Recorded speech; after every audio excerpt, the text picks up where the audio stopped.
प्यारे विद्यार्थियों, स्वागत है प्लांट वाटर रिलेशंस के लेक्चर नंबर 4 में आप सभी का। इस लेक्चर में हमारा मेजर कंसर्न रहेगा ascent of sap, pathway and theories of ascent of sap. इस लेक्चर के स्कोप हैं to know ascent of sap, हम जान पाएंगे एसेंट ऑफ सेप क्या है, to know root pressure theory of ascent of sap, root pressure theory क्या है एसेंट ऑफ सेप की, to no pathway of ascent of sap, ascent of sap का pathway क्या है, कौन सा रास्ता एसेंट ऑफ सेप या सेप ऊपर की तरफ मूव करते वक्त इख्तियार करता है, and to know physical forces theory.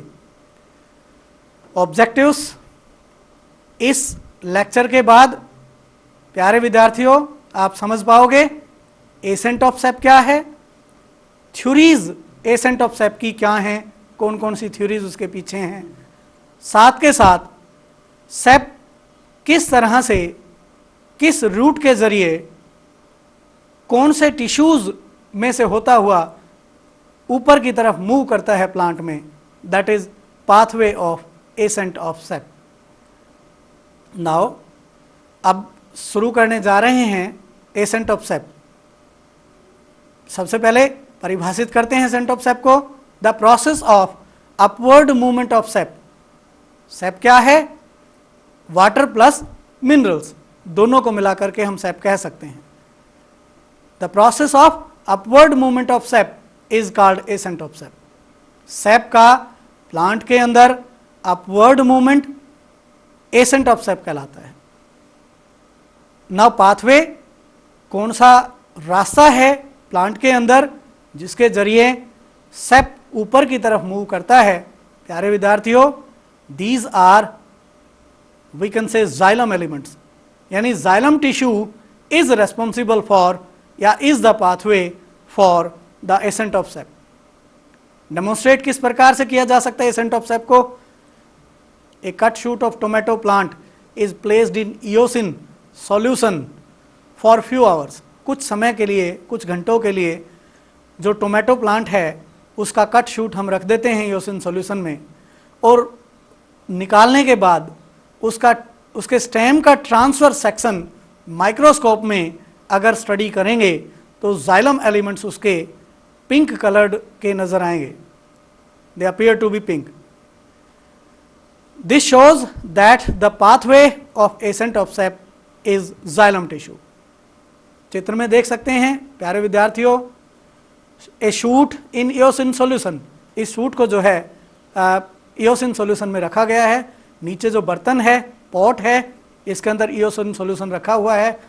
उस ईओसिन सॉल्यूशन में हमने कट शूट को जैसे ही रखा और 2-3 घंटे के लिए छोड़ा, निकालने के बाद हमने जब इसका ट्रांसफर सेक्शन देखा तो इसके जो जाइलम एलिमेंट्स हैं those appear to be pink.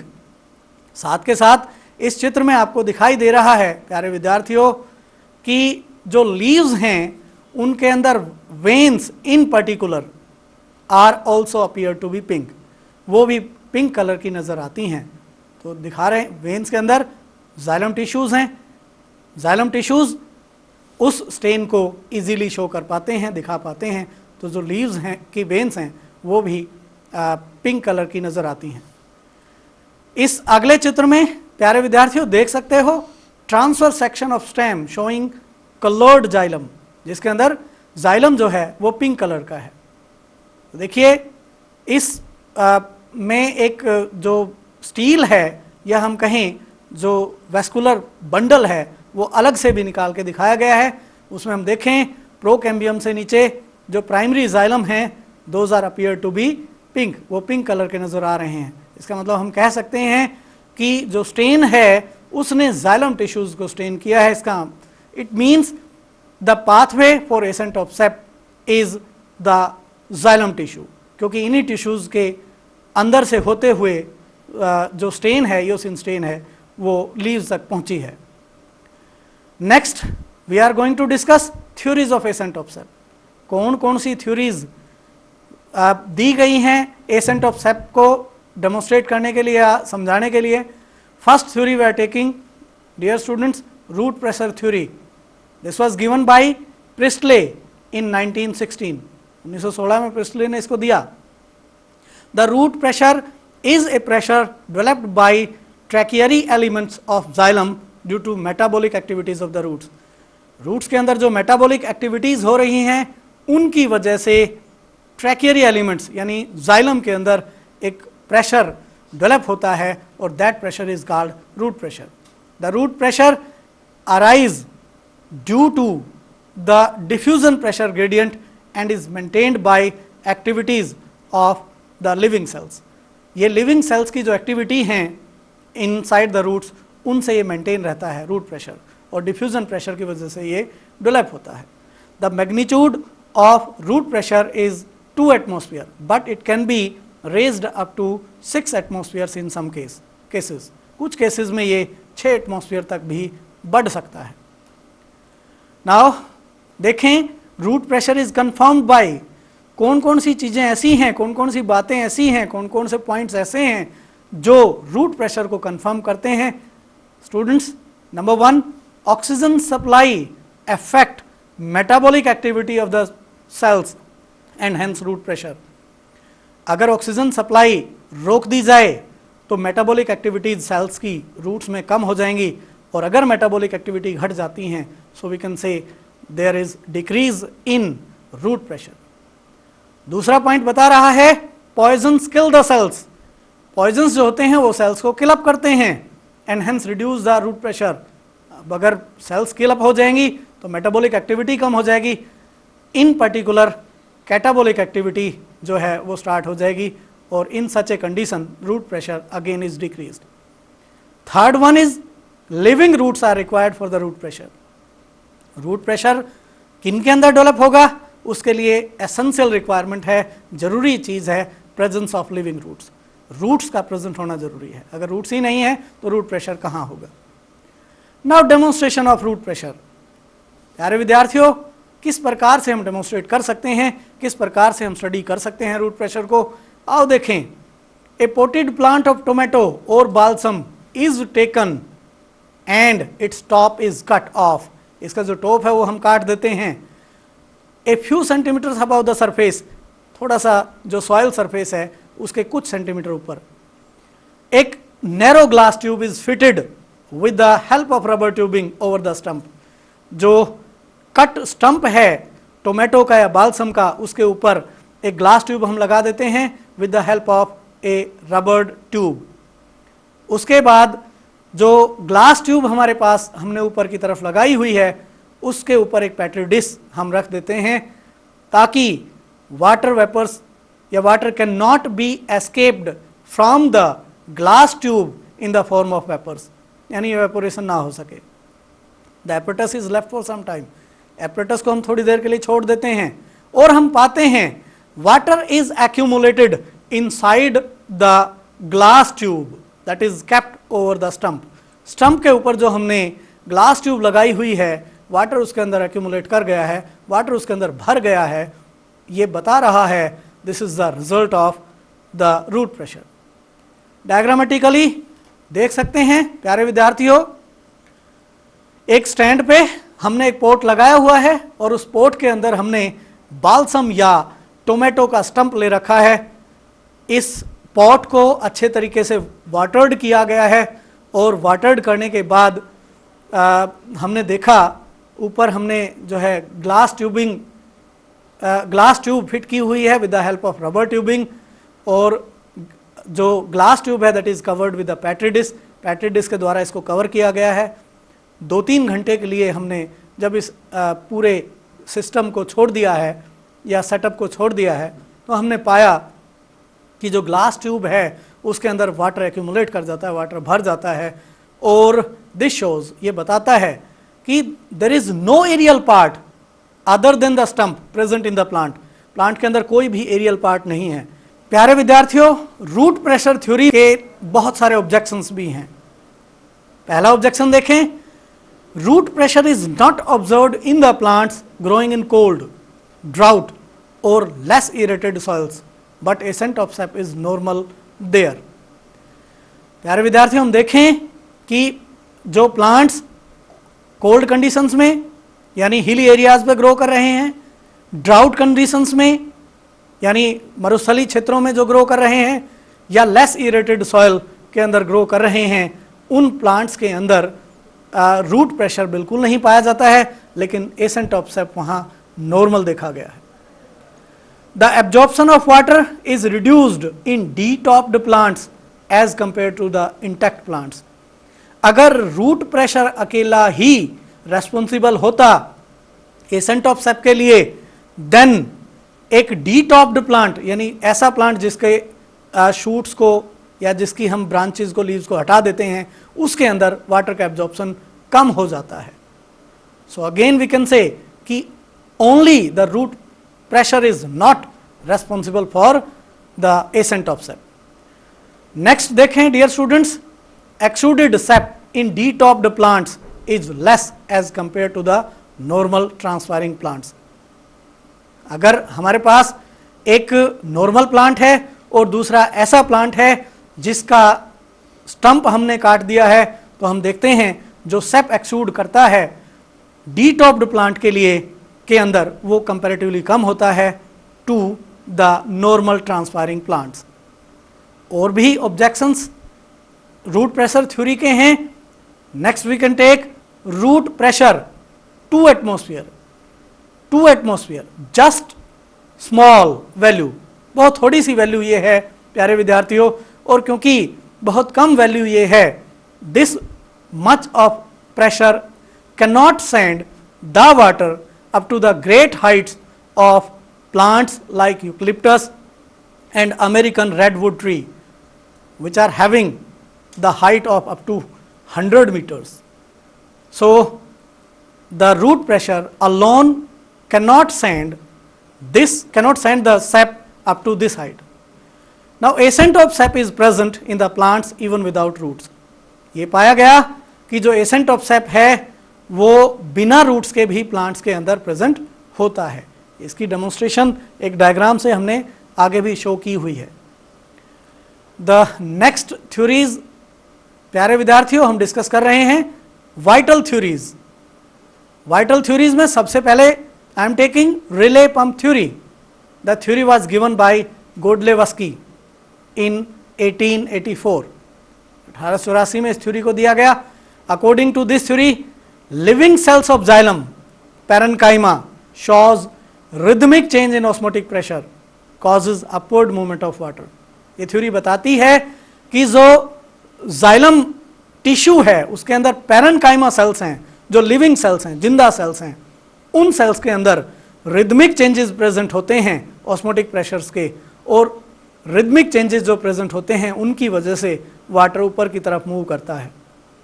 The next theory is pulsation theory given by Sir J.C. Bose in 1923। 1923 में इसको सर J.C. Bose ने दिया। According to this theory बताती है the cells outside the endodermis show simultaneous expansion and contraction। जो sales endodermis के बाहर present होती हैं उनके अंदर दो प्रक्रियाएं लगातार चलती रहती हैं, one is expansion, another is contraction. और इनके कॉन्ट्रैक्शन और एक्सपेंशन से एक पंपिंग एक्शन स्टार्ट होता है, और that pumping action is responsible for the pumping of sap into the xylem of the roots. Roots के जाइलम तक जो है पंप कर दिया जाता है सेप को। लेकिन डियर स्टूडेंट्स, जो दोनों की दोनों थ्योरियां हैं, चाहे वो वाइटल थ्योरी है चाहे वो पल्सेशन थ्योरी है, are not justified experimentally, hence ruled out. ऐसा कोई एक्सपेरिमेंट नहीं लगभग संपन्न हो पाया जो इन थ्योरीज को कंफर्म करे, इसलिए इन थ्योरीज को रूल आउट किया जाता है। The next theory is physical force theories. इनको थ्योरीज कहा गया है। थ्योरीज इसलिए कहा गया है कि बहुत सारे other names can be given to them, और सभी के पीछे जो फोर्सेस हैं those are physical forces. The theories that consider that the dead xylem cells are responsible for ascent of sap are called physical force theory। ऐसी theories जिनके में explain किया गया है कि xylem cells dead xylem cells are responsible for the ascent of sap are called physical force theories. इसके अंदर अंतर्गत आता है imbibition theory, atmospheric pressure theory, capillary theory, transpiration pull theory, जो वाइडली एक्सेप्टेड है, यानी सभी के द्वारा लगभग सर्वमान्य ये थ्योरी है, cohesion and adhesion theory. Now let us discuss one of them. एक को हम डिस्कस करते हैं जो वाइडली एक्सेप्टेड है, that is transpiration pull theory. This was proposed by Dixon and Joly in 1894. इस थ्योरी को सबसे पहले दिया डिक्सन और जोली ने 1894 में. फर्दर इम्प्रूव्ड बाय डिक्सन इन 1914. इसमें इंप्रूवमेंट जो की है डिक्सन ने 1914 में. इस थ्योरी का according xylem vessels are tubular structures extending from the roots to the top of the plants. जो जाइलम वेसल्स हैं वो क्या हैं? जो रूट्स से प्लांट के टॉप तक प्रेजेंट होते हैं और the cells present one above the other. इनके अंदर जो सेल्स हैं वो एक दूसरे के ऊपर प्रेजेंट होती हैं, एक दूसरे से सटी हुई होती हैं और longitudinally they are perforated even, और वो परफोरेटेड भी होती हैं ताकि एक कॉन्टिन्यूअस कॉलम बन सके. Water is filled inside xylem capillaries. Water in xylem capillaries के अंदर भर जाता है due to cohesive and adhesive forces. Dear students, cohesive force ऐसा फोर्स जिसके द्वारा वाटर मॉलिक्यूल्स आपस में जुड़े रहते हैं.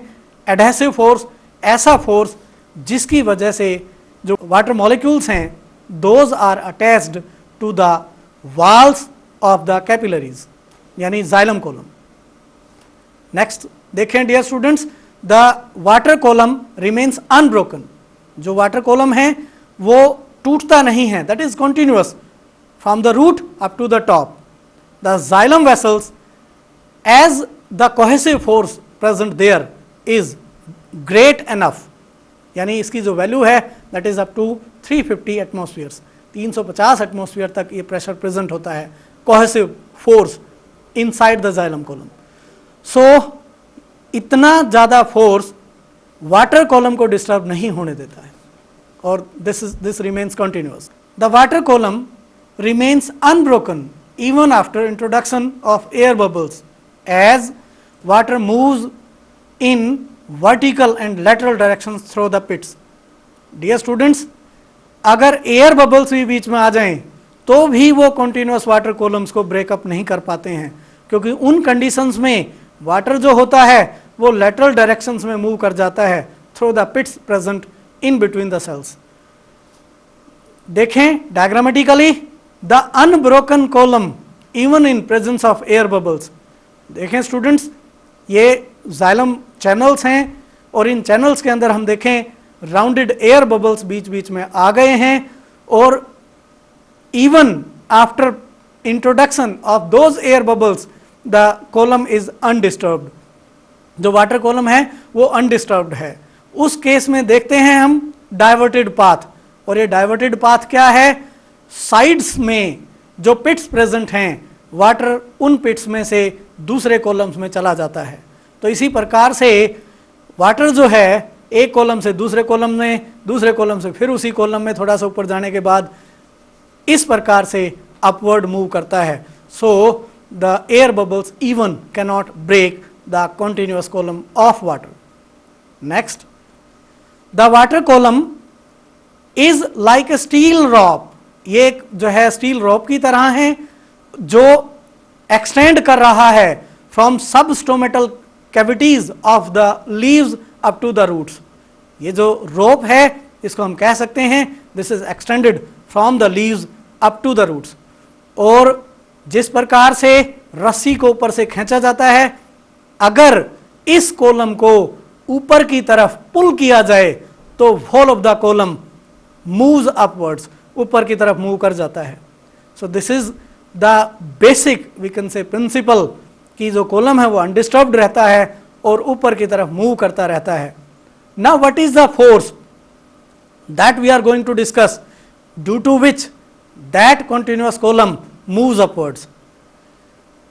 The water is lost in the form of vapours. that is transferred from the stomatal pores.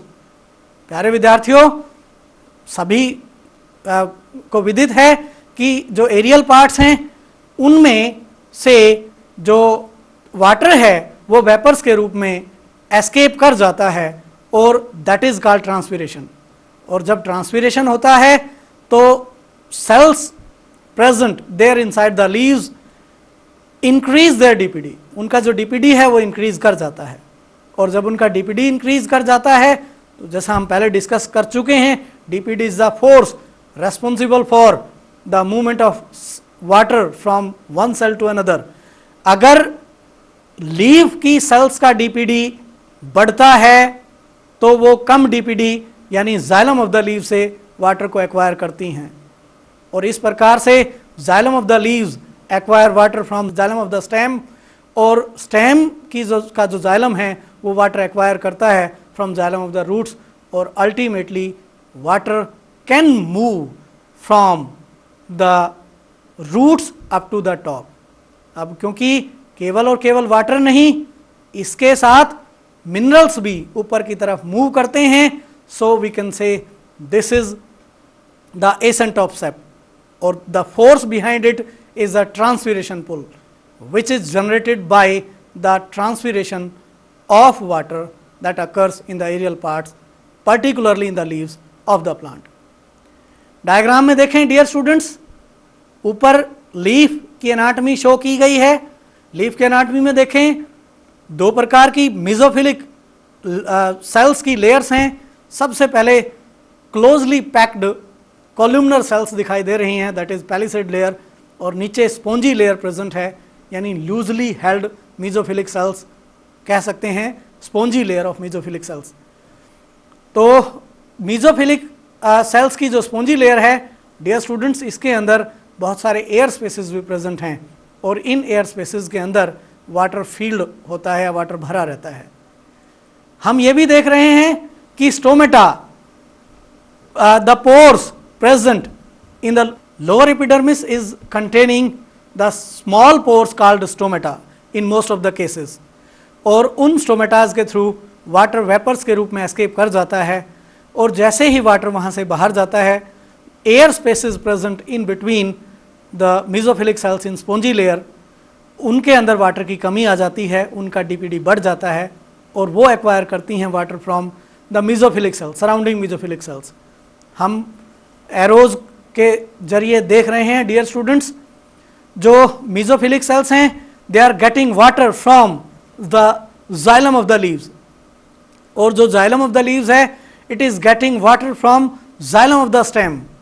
और ये भी हम एरोज से देख सकते हैं, एरोज हमें बता रहे हैं कि xylem of the stem is taking water from xylem of the roots, और roots xylem take water from the endodermis, which in turn from cortex, which in turn from we can say epidermis, or ultimately the water is taken from root hair. So there is a unbreakable continuous column present from root hairs up to the tip of the plant, or that column is the column of ascent of sap, dear students. Next we can discuss, there are certain evidences in support of transpiration pull theory. जो transpiration pull theory है इसके बहुत सारे evidences हमें हमारे पास विद्यमान है, हमारे पास प्रेजेंट हैं. सबसे पहला एविडेंस हम देखें जो इस थ्योरी को सपोर्ट करता है, all the forces that resist upward flow are 50 atmospheres. The lone force which is responsible for maintenance of the column, water column, is 350 atmospheres. तो हम कह सकते हैं कि फोर्स जो सपोर्ट करता है अपवर्ड मूवमेंट को वो 350 एटमॉस्फेयर है, और बाकी सारे के सारे फोर्सेस केवल और केवल 50 एटमॉस्फेयर हैं जो रजिस्ट करते हैं अपवर्ड मूवमेंट ऑफ सेप. तो हम कह सकते हैं ultimately there is the ascent of sap through the xylem vessels, और that can be confirmed by this theory. दूसरा एविडेंस है, ascent of sap is observed in cut shoot even. जो cut shoot है उसके अंदर भी एसेंट ऑफ सेप पाया गया है. रूट बेशक भले ही प्रेजेंट ना हो, एक कट शूट अगर हमारे पास है और उस कट शूट को हम वाटर के अंदर डिप कर देते हैं तो हम पाते हैं कि एसेंट ऑफ सैप फिर भी हो जाता है। प्यारे विद्यार्थियों, चित्र में देखिए, डायग्राम इज शोइंग कि हमारे पास एक प्लांट का कट शूट है और इस कट शूट को हमने फिट किया हुआ है ग्लास ट्यूब के अंदर, और that glass tube is having water, इसके अंदर वाटर भरा हुआ है, उसके नीचे मरकरी भरा हुआ है। तो प्यारे विद्यार्थियों, हम देख सकते हैं कि मरकरी भी ऊपर की तरफ मूव करता है। ऊपर से ट्रांसपीरेशन, एक पुल फोर्स जनरेट हो रहा है, क्रिएट हो रहा है वाटर वेपर्स के एस्केप करने से, यानी ट्रांसपीरेशन से। और जब ट्रांसपीरेशन से एक पुल फोर्स क्रिएट किया जाता है तो water is absorbed by the leaves, leaves जो है वाटर को एब्जॉर्ब करती हैं फ्रॉम द स्टेम, और stem ultimately getting the water from the glass tube. Glass tube से वाटर जो प्लांट है या स्टेम है वो एक्वायर कर रहा है। और डियर स्टूडेंट्स, हम देखें कि जो वाटर का कंटेंट है inside the glass tube is lowered, वो कम होता जाता है। जैसे ही वो कम होता है, बीकर के अंदर भरा हुआ मरकरी ट्यूब के अंदर एसेंड करना शुरू कर देता है, यानी ट्यूब के अंदर बढ़ना शुरू कर देता है। तो we can say there is a great force, यहाँ एक बड़ा जो फोर्स है, there is a that force is responsible for the upward movement of water, और that is present even in absence of the roots. ये roots के absence में भी प्लांट के अंदर प्रेजेंट होता है। There is further one more evidence, it is observed that diameter of the vessels is reduced when there is an increased rate of transpiration। जब transpiration का रेट बढ़ता है तो वेसल्स का डायमीटर रिड्यूस होता है, वेसल्स का डायमीटर घट जाता है। डियर स्टूडेंट्स, क्लियर सी बात है, pressure is inversely proportional to the diameter of the vessel. जो प्रेशर होता है वो वेसल के डायमीटर का इन्वर्सली प्रोपोर्शनल होता है, और भी कैन से हम कह सकते हैं कि अगर वेसल का डायमीटर बढ़ता है तो प्रेशर कम हो जाता है, और अगर वेसल का डायमीटर घटता है तो प्रेशर बढ़ जाता है। हम यहाँ देख रहे हैं ट्रांसपीरेशन बढ़ गया है, ट्रांसपीरेशन बढ़ गया है तो इसका मतलब रिक्वायरमेंट ऑफ वाटर बढ़ गई है, और अगर रिक्वायरमेंट ऑफ वाटर बढ़ गई है तो इसका मतलब vessels are to be reduced in their diameter, vessels को अपने डायमीटर में रिड्यूस होना ही पड़ेगा। So it is observed in most of the cases या many cases that the diameter of the vessels is decreased whenever there is increased transpiration। अगर transpiration बढ़ जाता है तो वेसल्स का डायमीटर घट जाता है। So these were some of the evidences that support transpiration pull theory और the physical force theory। प्यारे विद्यार्थियों, हमने देखा कि बहुत सारी जो थ्योरीज हैं, 3 प्रकार की थ्योरीज हमने डिस्कस की, जिसमें root pressure theory, vital forces theory, और third one was the transpiration pull theory.